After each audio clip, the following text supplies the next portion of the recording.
let's take this a day at a time. Let's try not to become, let's be vigilant but not hysterical. And I do have to make sure, I have to be practical and make sure that my folks don't get hurt.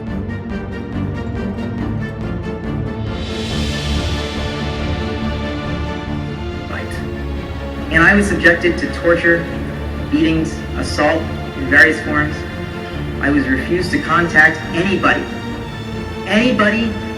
at all. I cannot recount the amount of support that I received for the legislation that we hopefully will introduce by the end of the deadline, March 3rd.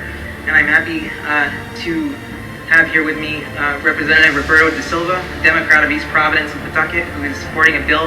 This governor is adapting the same philosophy that he used as a CEO. He's finding out what's expendable. What the state faces is a clear and present danger within the Department of Children, Youth, and Families. Now he's behind 3 bills that are endorsed by several lawmakers.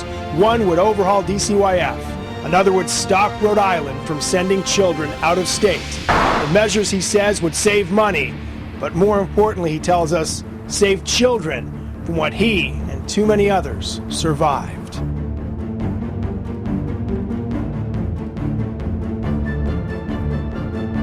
It is the latest turn for this 23-year-old, who at 14 was a legislative page. But a year later, he was living in a series of DCYF-funded group homes where he says he was a punching bag.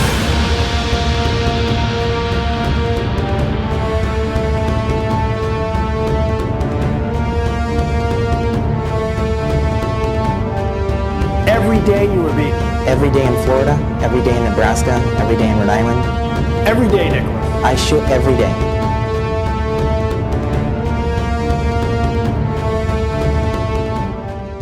And didn't they ever ask questions? You go to high school, you go to school, anybody have any?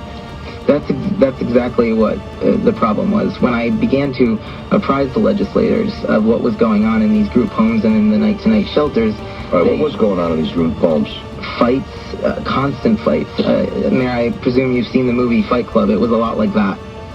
And it was atrocious. And you, as a result of this, any sexual abuse?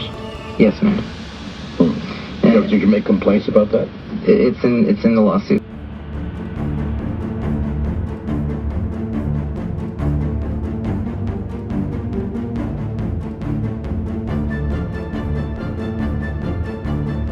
The injuries, including bruises and sprains, are recorded in these medical documents. And Alahverdian tells us lawmakers also noticed the wounds.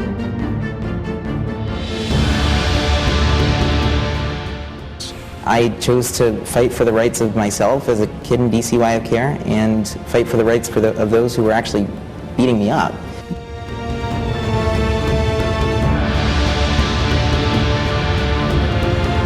When you have troubled state agencies, regardless of whether or not you subjectively think it's troubled, you need the right people at the right time to lead that agency, to turn it around, transform it, and allow it to be the agency that it aspires to be. And we are all creating new beginnings. We are welcoming more and more people to participate in the greatest demonstration of democracy, and that flame in our hearts will never be extinguished.